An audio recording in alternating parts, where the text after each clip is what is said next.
Hey, this is Pavlidis. And this is Nick Pavlidis from 5 Minutes with Dad. And you're listening to... Dave Witchwood. New and Noteworthy. Are you ready to experience the future?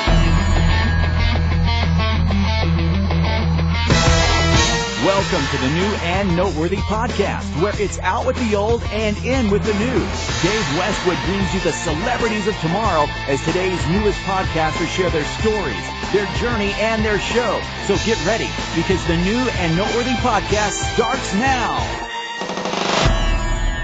My guest today is the father of three, a youth sports coach, along with having a website that teaches other youth coaches how to become better at what they do. He's also the coach of the podcast Winning Youth Coaching. Craig Haworth, welcome to the show. Thanks a lot, Dave. Thanks for having me. Excited to be here.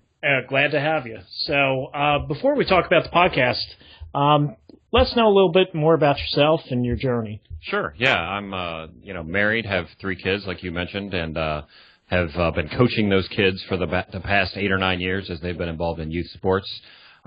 So decided to kind of get involved in that. And at the same time, I had a pharmaceutical sales job, which gave me a little bit of flexibility to coach my kids and at the same time start working on some material to kind of help out other youth sports coaches. So that's what I've done. And in the last really about 6 to 9 months, I've really trying to form a website and creating the podcast just to have other information out there so the coaches, youth sports coaches could have another resource that would help them out. So it's kind of the journey, and it's been a fun one. And I'm just kind of on the infancy stages of being an entrepreneur, and I can definitely relate to those that say it's a roller coaster ride because one day, in one day you'll have highs and lows throughout the day. So it's a fun experience, a learning experience, and I'm grateful and blessed to be where I'm at.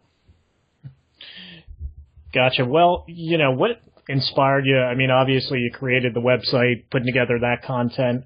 Was the podcast really just kind of an offshoot of that, or just really a way to, reach a different audience that you might not reach with the website per se?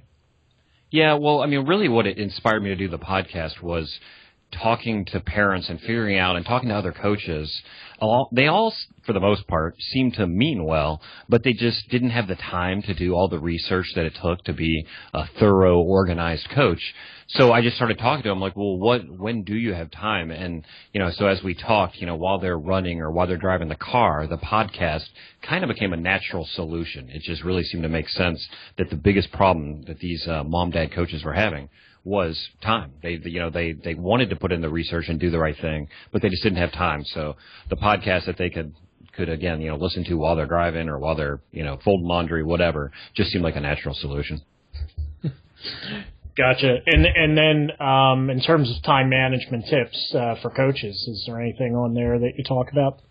Yeah, well, and that's part of what we were working on creating. Actually, one of our kind of core products is going to be around a video series and a webinar called How to Plan Your Season in 97 Minutes. So that's one thing I'll just say right off the bat is that we understand, that mom, dads, have a million things going on, and that, again, doing all that research on the internet and reading books, there's lots of great information out there, but who has the time to actually read through all that? So certainly we're trying to help with that. But, a few other other things I've learned along the way. One is certainly, planning out your practices ahead of time. That is worth the investment at the front of the season. That's probably the number one thing I would say. Just have a plan, create it, and then stick to it and be organized up front. And then, your week to week shouldn't be too painful if you've taken the time to do that up front. So I would just say upfront organization.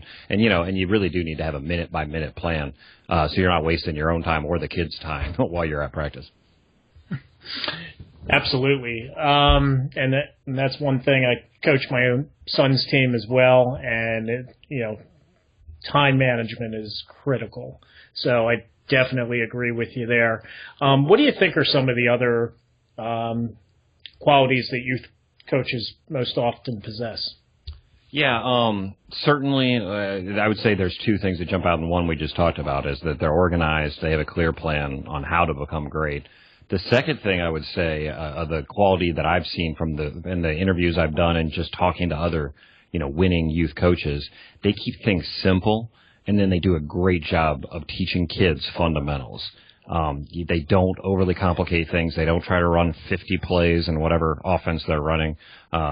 They just, find a few fundamentals for that sport. They spend a lot of their practice time doing it in a fun way, but really focusing on fundamentals and just teaching those over and over again. It's just, it's muscle memory. It's habit that these kids have to have ingrained in them. And you can't show them something once, tell them to do 7 different things with their body, and expect them to learn that all once. You need to break it down into baby steps and micro steps. And then you celebrate like crazy every time they accomplish one of those steps.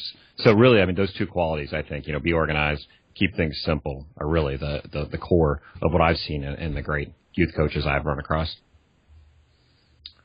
No, absolutely. Now, talked about celebrating.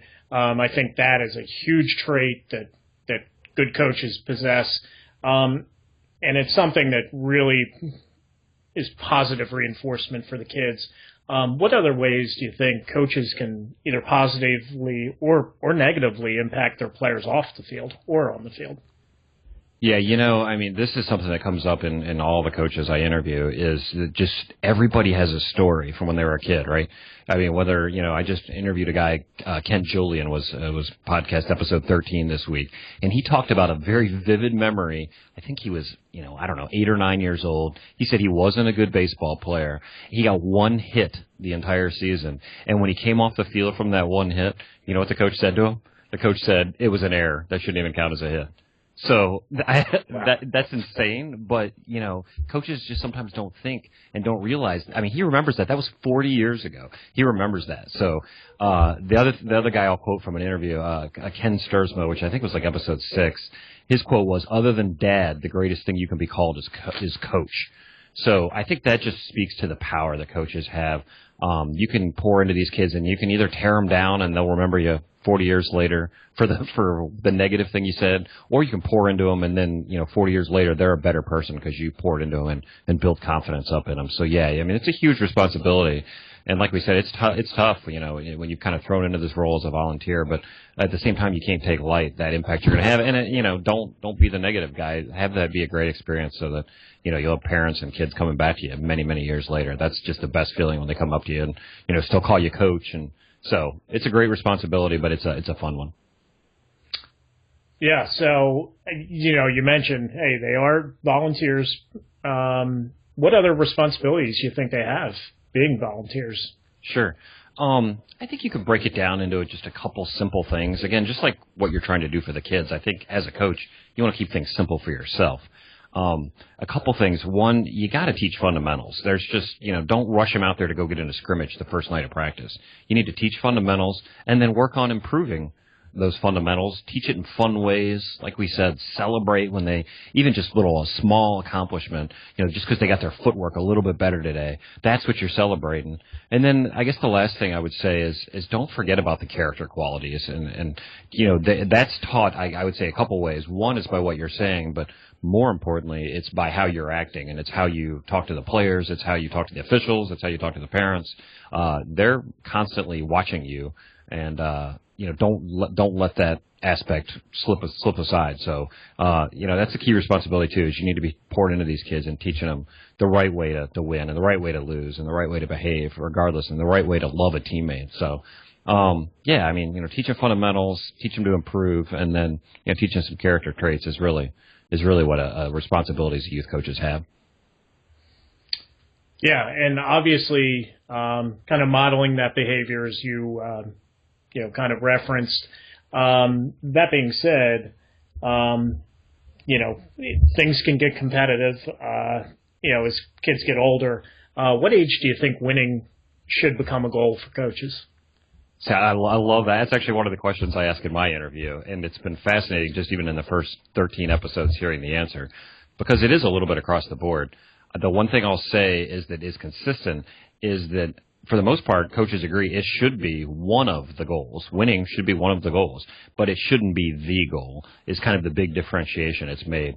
The other thing I would do is kind of break it out and look at it several different ways.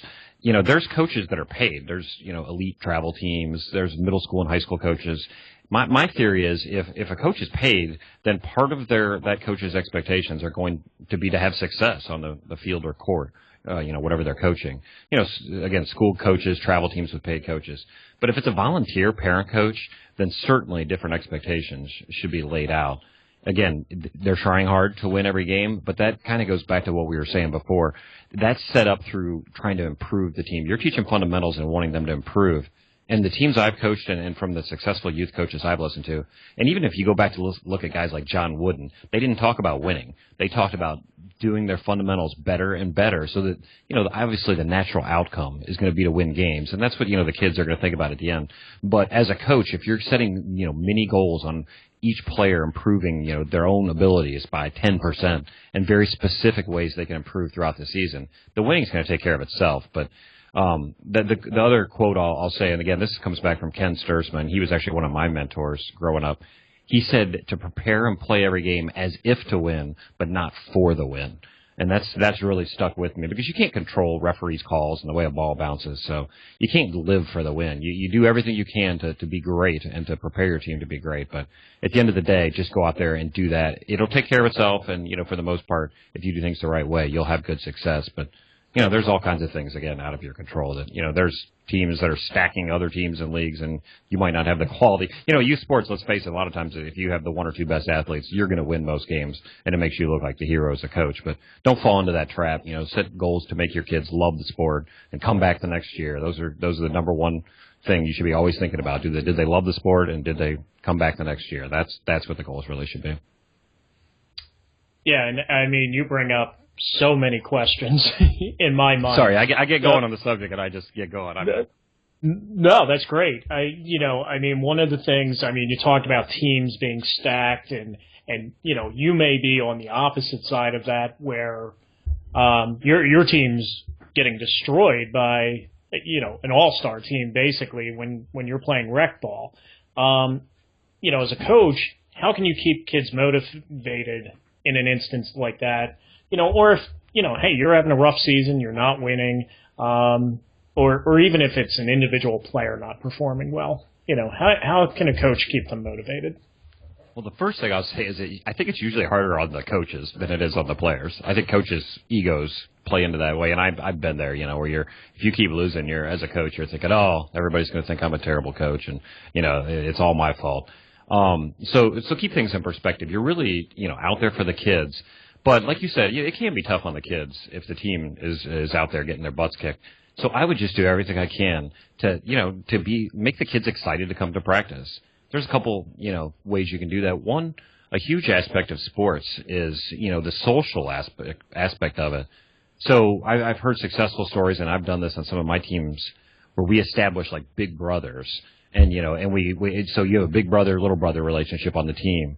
And when you go to water breaks, you're supposed to walk off with your bigger little brother and you give them a few, kind of get to know you questions to ask during the water break so that they're not just, goofing off and fooling around during the water break, but they're actually asking, and they're funny, goofy questions, what's your favorite place to, go for vacation or, what's your favorite food?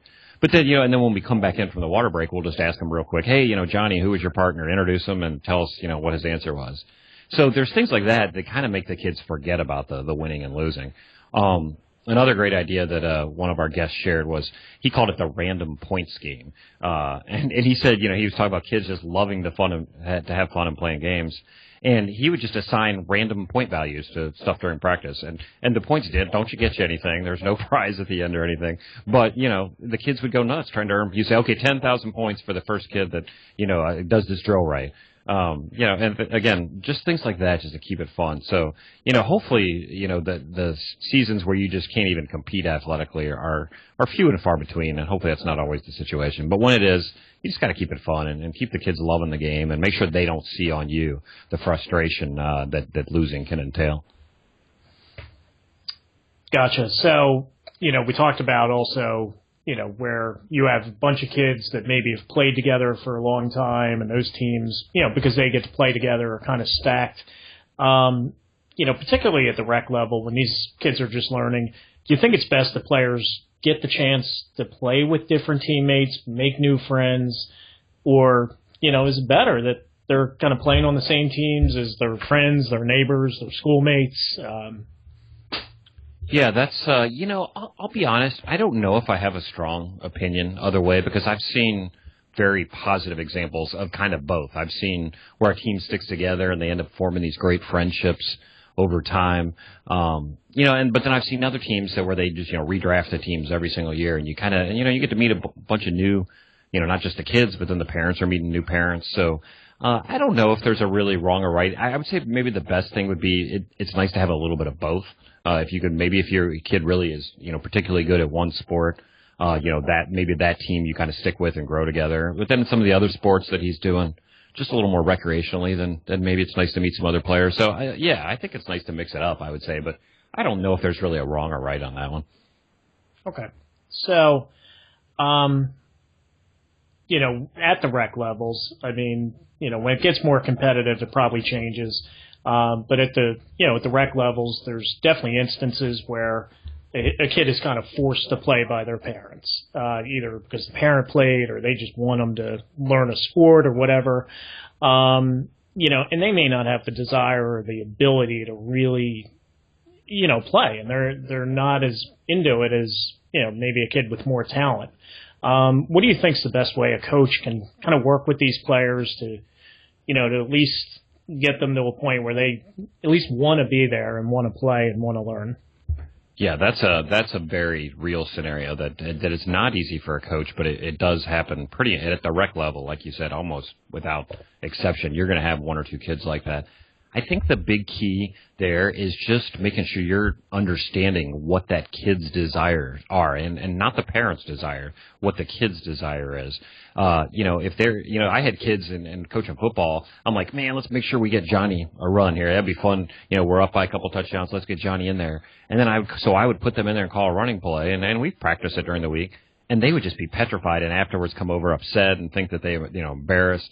And that was just I didn't understand what that kid just liked being on the team socially. He didn't want to run the ball. He didn't want to be the center of all that attention. So that was a failure on my part to understand what that kid's desires were. And, there's the stud athletes, their desire is to, give me a chance to shine. I'm going to make it happen for the team. But there's a ton of other kids that just love being part of the team. And make sure you make that experience fun and that being part of the team is what it's all about when you're there at practice. It's not, hey, we're going to focus on these two or three athletes. Let's have a blast as a team. Let's grow together. Let's lift each other up when we're down. Let's celebrate when we're up.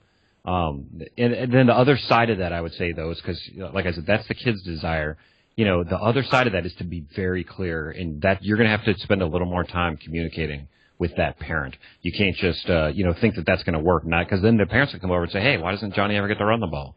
So when you talk to that kid early on in the season and find out he doesn't have any desire to run the ball, then that's worth, a quick chat with the parent, off away from the field, or a quick email to say, hey, just to let you know, he seems to love being on this team. He doesn't want to run the ball, so I'm not going to force that, just to give you a heads up. But you probably have to over communicate in that case with the parents because they will think that you're kind of singling their kid out and they're not getting the opportunity. But just make them love being on the team is really the key. Yeah, and obviously parental involvement with youth coaching, I don't know if it's become more prevalent over the years where the parents are more vocal. But, do you think there's a point where parents can kind of become too meddlesome in what's going on? Okay, so we could have an entire episode on this, right? We could probably have an entire podcast week by week on this. The simplest way to answer it is, and this is the way that coaches need to approach things, is that team is always first. Anytime an individual player or a parent is more worried about their own best interest instead of the team's best interest, then it becomes a problem. And it's prevalent, yes. And do I think it's more prevalent? I mean, I don't know from a frame of reference, but certainly, I mean, well from having kids, this is very much an entitlement society, and people, think that their kid was born with that, golden spoon in their mouth, and they think their kid should get every opportunity to play every position regardless of their desire, regardless of their athletic ability. And they're just wrong sometimes, and it's not fun. But I had a coach, one of the coaches, I think it was Luke Dunnick at one of the interviews I did, who had a really interesting thing. He actually, in his parent meeting at the beginning of the year, he would actually talk to he's like, okay, parents, now I'm going to talk to you as if you had just broken a rule. Like he goes, this is how this conversation is going to go. And he actually makes them close your eyes. you just came up to me in the middle of a practice and, complained about your kid's playing time. Here's going to be my response to you then, and here's going to be my response to you off the field afterwards. So he makes them actually visualize that and feel it. I think that's one way up front to nip it in the bud.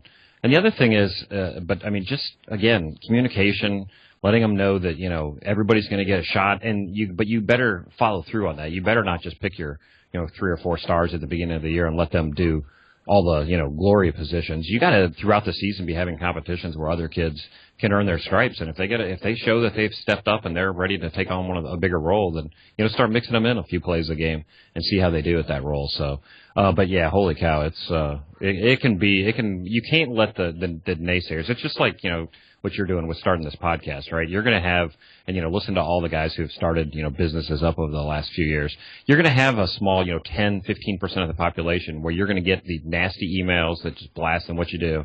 You got to, you can take a little bit of criticism from that and then just put it away and know that you're doing things for the right reasons and just keep plugging away. So. Yeah, and it's definitely hard to, put away that negative. Right. Especially when people have a tendency to, focus on the negative. So a lot of times you're not hearing that positive reinforcement. And I know that's something you kind of referenced with, youth coaching, that positive reinforcement is just so critical. But as adults, unfortunately, we tend not to get that, as much as we'd like. Sure. So, so obviously, when it comes to parental involvement, you kind of referenced it, with playing time, particularly, or, what role they might be playing on the team. How do you think coaches can effectively manage that while maintaining that competitive balance and trying to win? Yeah, I think, like I said, I think the key, and it's amazing how easy it is to get away from this, but you get too caught up in the winning and you start all your practices, you're putting the same kids in the same positions. You got to have a way to evaluate kids and give them opportunities to, I think back I played a lot of tennis growing up, and like our varsity tennis team, there was a ranking, 1 through 25 kids, and the top 7 played varsity. But we had what were called challenge matches. So you always had the ability to challenge the person one in front of you. So number 10 could challenge number 9. And that's how throughout the season you could move up and you could work your way onto varsity if you won your challenge matches. That's the same kind of approach you need to have at some level as you're coaching. There needs to be, very clear communication to the player like, hey, the reason that Johnny is the starting fullback right now is because he is making this beautiful block and driving that defensive end off the ball. When you keep working on your footwork, you keep working on getting your pads low and driving that guy out, and you're going to get more opportunities. So that they have a very tangible goal and know when they're going to get opportunities. It's so, and again, I know parents are stressed for time and it's hard to plan all this stuff out, but that needs to be a core when you design your season plan, is how are we going to have continual kind of monitoring their progression throughout the year so that they have, goals they set at the beginning. And if their goal is to get 20% of the reps at fullback, then you need to be giving them continuous feedback as to, what they need to do to reach that goal. And, I know, on my website, I referenced a Jim Tressel class I took. It was really interesting. He said, every week at Ohio State, they put out, the depth chart, cornerbacks 1 through whatever, again, 10. And it was the same kind of thing. Every kid got very specific feedback on why somebody was ranked number 2 if they were ranked number 5 and they wanted to work their way up there. At some level, you got to do that, even at youth sports. You got to give them very clear expectations as to what they need to do improve and then give them opportunities to demonstrate that throughout the year. Well, it's interesting that you brought up Jim Tressel because, you have a lot of experience with coaching, yet you attended this course that was taught by him. How important do you think it is for youth coaches to kind of seek out that continuous learning, like seminars, training, and, a class that you took? Yeah, again, I would say this depends kind of on your situation. If you're a paid coach, and again, when I say paid coaches, it's anybody coach who's getting paid money to coach, an elite travel team at any age or middle school, high school, then you definitely should be doing it. to expect it out of volunteer mom, dad coaches, I think that's a little much. Now, if you're going to be coaching you have a bunch of kids and you're probably going to be coaching them in various sports for the next 10 years, spend some time developing yourself and getting better. But, realistically, most of our parent coaches don't have, the time to attend seminars or, spend a whole lot of time doing online courses. So, and that's kind of goes back to where we started, why I originally created the whole Winning Youth Coaching platform. It's just to help parent coaches that, that they want to learn. They don't have very much time, so they're trying to learn in a time-efficient manner. So, the podcast is definitely one way. I think, listening to the podcast of great coaches, that's a great first step. I mean, they're usually about 45 minutes long, and, so listen to 20 minutes on the way to work and 20 minutes on the way home. That's a great way. Just start by listening to others that way. And then, like I said, we're working on some other products that, like planning your season in 97 minutes. That again, it's going to save you time because I just think, you got to be realistic with it. They're volunteer coaches with full-time jobs. So you got to be realistic and expect that that they'll do what they need to do, but they're probably not going to have time to do a whole lot of off-season, clinics and that kind of thing. Gotcha. Well, I know that class you referenced with Jim Tressel. You took that at University of Akron, where he's teaching at now, so not too far from Cleveland, which now is becoming a hotbed of sports with LeBron James coming back, Johnny Football. What's the atmosphere like in these days? Yeah, actually, I'm a native Cleveland for my entire life, and actually just in the last 6 months, I've actually moved to Nashville, Tennessee.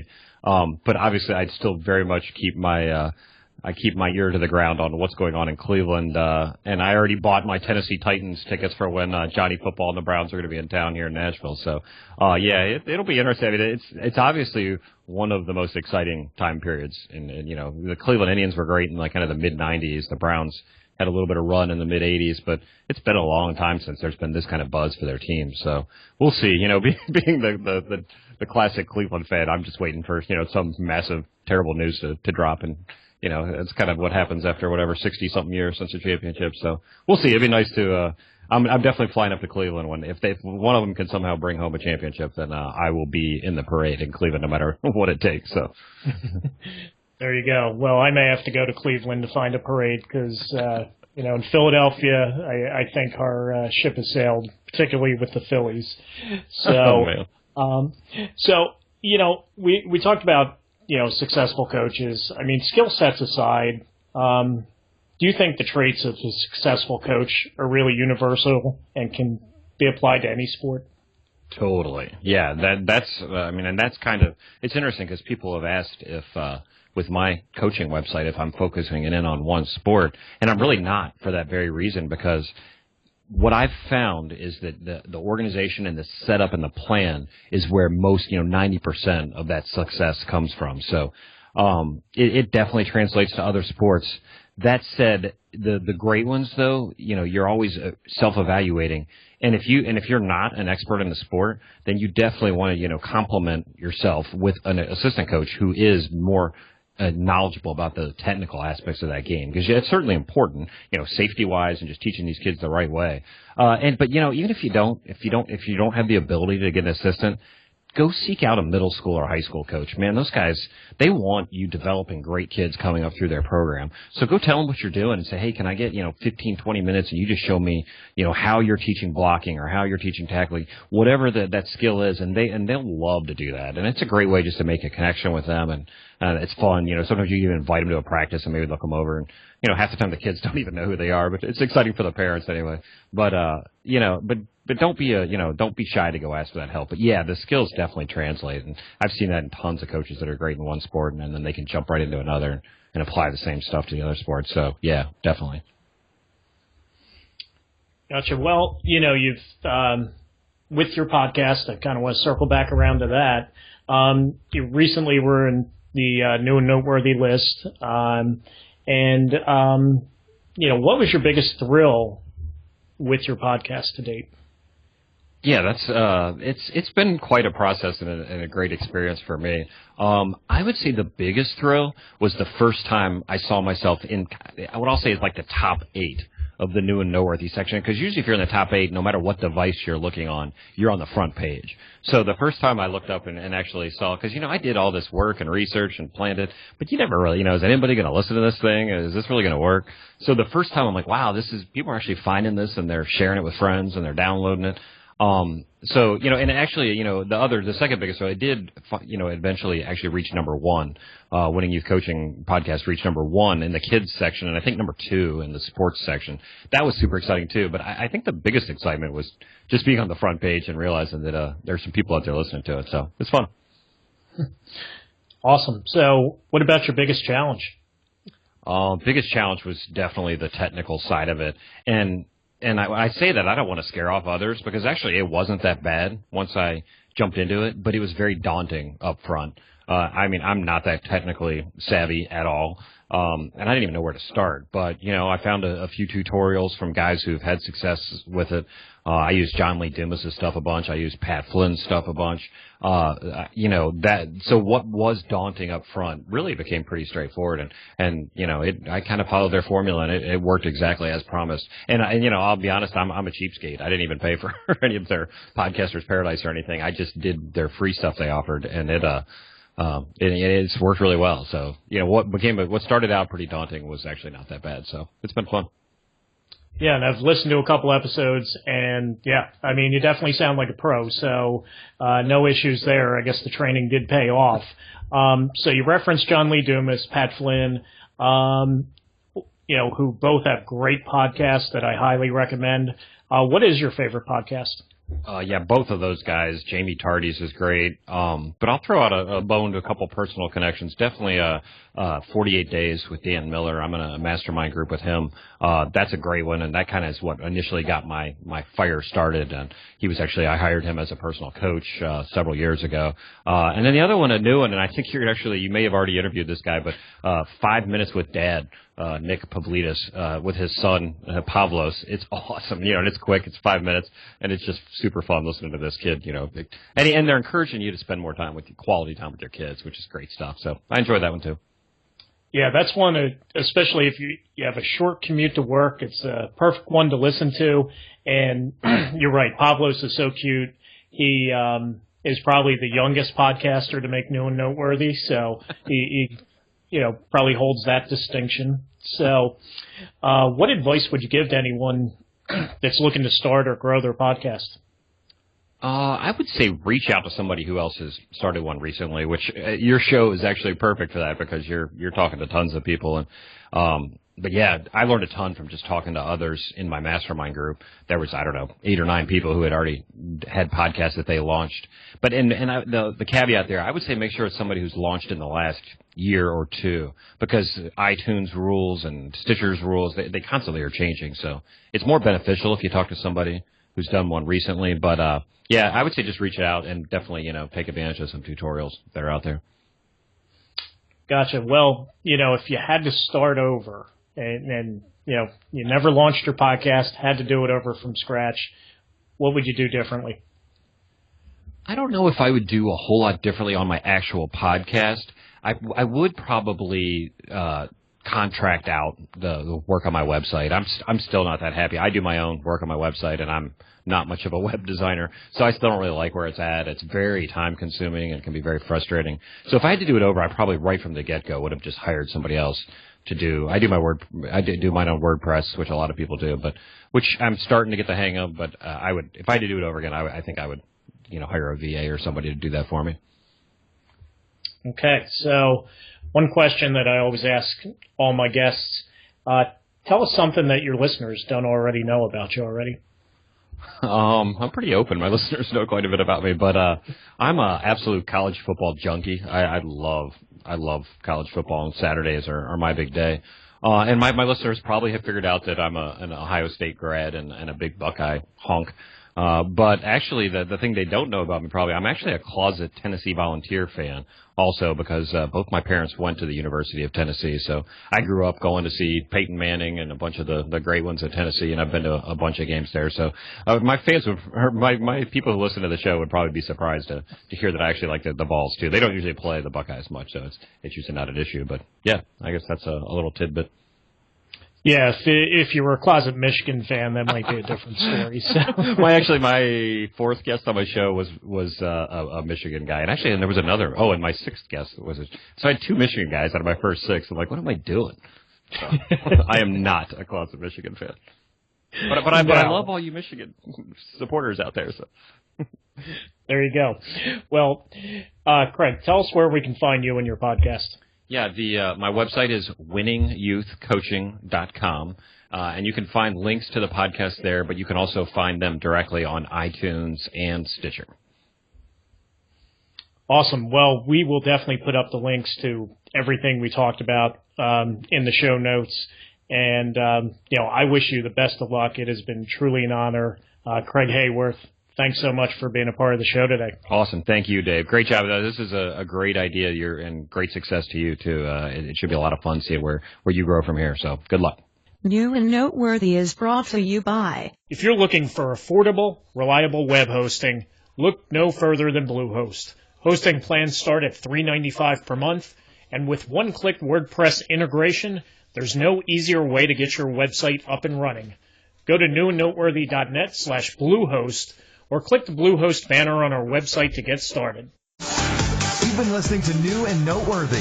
To get show notes for today's episode, along with other great resources, go to newandnoteworthy.net. You can also connect with the show at the New and Noteworthy page on Facebook or follow Dave on Twitter at Q Westwood. And if you like today's episode, don't forget to subscribe to the show and leave a review on iTunes or Stitcher.